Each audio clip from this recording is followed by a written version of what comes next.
I'm not sure they'll go up against another 3 silence composition, but we'll have to see how it goes. I don't think that'll be the case, but if you made like a mashup of the natural agility and cyber agility escapes on that last game, it was nuts. Like they were, both the Shimano brothers were getting out left and right with 10, 20, 30% HP, and then looping back around. Deckard picking up some potions. That's what Deckard does so well. Oh, here's 3 potions sitting here. I just just go from 0 to 100. Yeah, and now I'm back. You know, so I can't prevent the burst too much, but we definitely see strength in the sustain there. And also the fact that he took the shielding on potions early on, it really helped out with a lot of that upfront burst, because if you are taking the slight bit of extra healing and mana, you don't have that big upfront shield, which was actually quite necessary for a lot of those to stay alive in some of those situations because of the upfront nature of the damage that was coming up against them, which is really well done. Good adaptation from FemmeFerocity. They are going to be able to pick up the Hanzo right off the bat. They banned away the Maev, and Garrosh on the other side taken away. And yet again, FemmeFerocity, they're going to be able to get this Hanzo, and I'm already excited to see how this is going to differentiate from the previous game. Yeah, I don't know if Reborne feels like they can deal with it, but after seeing the Garrosh ban come out, I said, well, here comes the Hanzo immediately.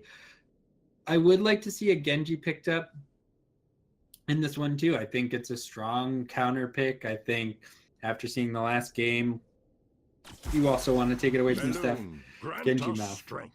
Yeah, very strong heroes. As you mentioned, the Genji, just take it away from them. Just don't allow them to have that combination of the Hanzo and the Genji. And also, one thing that we didn't see in the previous draft was the Malfurion. It was allowed to go through to the second ban phase, and FemmeFerocity, they took it away and forced Macro Trash onto, I guess you could say, a bit of a subpar healer for the situation. And the Genji is just very good, very hypermobile. Probably not going to be running into a lot of silences unless we do see a bit of an adaptation from FemmeFerocity, but it's very strong heroes on the side of Reborne. Yeah, this is a little bit... even if you don't play Genji as your super comfort pick, obviously someone on your team is going to play Genji, so prevalent right now, but I feel like you're giving the draft away if you didn't take Genji here. And so we're going to see a Deckard, and let's see what else. Tyrael coming out of FemmeFerocity, so sticking to their guns, and this doesn't give away as much. Tyrael tends to be aggressive, but there's a lot of play left in this comp. Yeah, I quite like this because they used the Deckard and the Tyrael in the previous game, but the Tyrael wasn't until those last 2 picks after the second round of bans. But they want to have that, they just want to lock down a lot of that extra security, especially for a backline like Deckard and Hanzo. You can play a rather, I suppose, defensive style for the Tyrael, just allow the Hanzo to have a bit more freedom in all of these fights. And especially when you have a Genji on the other side, you need to be able to keep that backline alive, or at least one of those backline alive, just so, or at least allow the Tyrael to keep Deckard alive so he can keep the Hanzo alive, and we'll see how it goes from there. Right.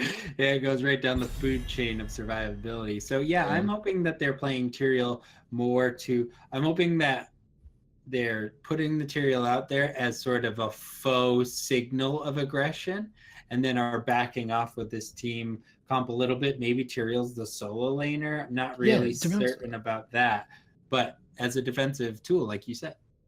Yeah, I was actually going to mention, really happy you brought that up, is that I would actually like it if this Tyrael gets thrown to the solo lane. Yeah, he doesn't necessarily have the best solo laning capabilities. His wave clear is a little bit lacking, and he can run into some mana problems, but he can do it reasonably well. And once he comes into a team fight, he can do so much work. We saw it in the previous game, but it also allows you to have a more CC heavy main team. Pick up an ETC, pick up a Diablo, pick up something that can allow you to lock in that Genji once he does start walking in. ETC is going to get banned away, but there are still quite a few very powerful CC reliant warriors still on the table, which they could pick up. I wouldn't be too surprised if they just stick with the Tyrael as that main tank, but it is an option that I would like them to go towards. Diablo's available. Arthas is something I like to see on this map. And again, Arthas maybe is your solo laner. There's not too much auto attack to play into. Now we have Genji Li Ming coming out of Reborne. Terrifying. Plus Sonya, so much burst. Yeah, and if this, the reset potential on that lineup. Once Yeah. one kill goes down, all of a sudden you have a Genji and a Li Ming just rolling through a team fight, and all of a sudden everyone is dead. Yeah, and Sonya, the opening from Sonya, like Sonya does so much burst, complements the resets of Li Ming and Genji so much. They could almost use anything for their tank here. Diablo's available, Murden's available. I would like to see maybe even a new Barak. If Diablo's left, you have to take Diablo.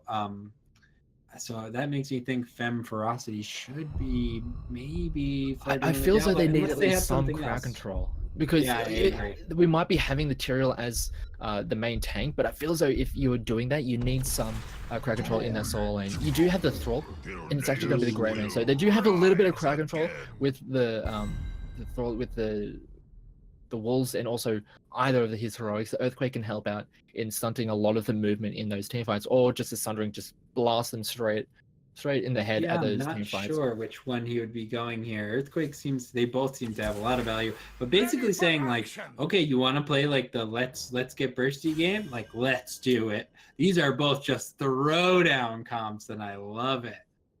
Yeah, and this is a rather squishy lineup on the side of FemmeFerocity. They're going to be very reliant on the heals coming out of the Decade, and also the shielding coming out from this Tyrael. I mean, they played very good games in the previous game that we saw them on this very map.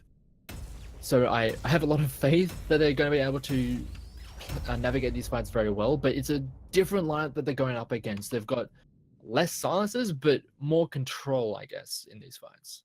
And you're going up against right now players such as Winterheart, Valimar, Showtime, names people recognize, names people have come here tonight to be in the chat to watch Reborn. People watch these guys. They are extremely powerful. So if FemmeFerocity wants to prove their worth here and prove how much they've been practicing, like I'd really like to see them bring it to Reborn here. All right, on the left side, we have Reborn. We have Unaverted playing Li Ming, Winterheart on the Genji, Direct playing Murden, Valimar playing the Malfurion, and Showtime gonna be on the Sonya. 10 seconds. And on the red side, we have FemmeFerocity. We have Steph on the Grey Mane, Malrius on the Hanzo, Lakefu on the Decade, Paradexus on the Thrall, and Adibu is on that Tyrael again. Super excited to see Adibu's play. She was super impressive last game, and Steph on the Grey Mane probably going to be equally as ferocious, I guess I would say. Just going to be a little bit of skirmishing, but I see a little Genji creeping up there in the top lane, as is common. Yeah, they want to try and get at the early aggressive players. Paradexus is going to take a lot of damage. Will have the sustain to stick around in the lane, but it is going to force her to be a little bit more careful about where she steps forward. But this does mean that on the bottom side, FemmeFerocity, they are going to start pushing forward, trying to get some early damage down onto these towers, knowing that they have that man advantage and they can apply that pressure. Yeah, good heads up call. Even though they didn't get any tangible experience there by getting in the tower, they do get a little bit of damage out of a little bit of an initiation coming out from Direct, but he overextends a bit. Going to be fine as he's Murden, so just letting his second wind kick in, recover a bit, but a little bit of a sketchy situation. Yeah, just a bit of a misfire on that engagement. They weren't able to lock anyone down really, and because you use essentially your escape just to get in, you are just in a bit of an awkward situation. It took a lot of damage, and a lot of that damage that they were able to deal in return, it just gets immediately healed up. The healing from the Decade can sometimes be a little bit more upfront than what the Malfurion is able to do, but over the course of the team fight, you will probably want the Malfurion for that extended healing game. Yeah, he heals for such large amounts over such long periods of time. Direct trying to invade on this bottom camp, but FemmeFerocity holding their own with 4 members down there. Genji was still on the rotation. Winterheart gonna wait, but Marius says, no. Malrius says, no, brother, I know where you are. I know you're trying to hunt me. Paradox is doing an okay job against Sony here, but gonna probably have to back her tap. Yeah, it's going to be a bit of an awkward situation because the Genji went up there to pick up that Kazuha camp. It's going to make it a little bit harder to just hold on, as we can see. It's essentially the mana being a big issue for this Thrall. You do have a reasonable amount of sustain if you have the mana to throw out a lot of those spells and just hit a whole bunch of things, as we do have the camps being picked up. Topside being the next point of contention for FemmeFerocity. They're going in on Showtime. Yeah, big collapse on the Showtime. Just barely not enough damage. Direct was there for the zone at the end, so I think even if Showtime was a little more caught, Direct was there in order to assist. Winterheart and Direct already here, ready. Winterheart immediately getting damage onto the Immortal.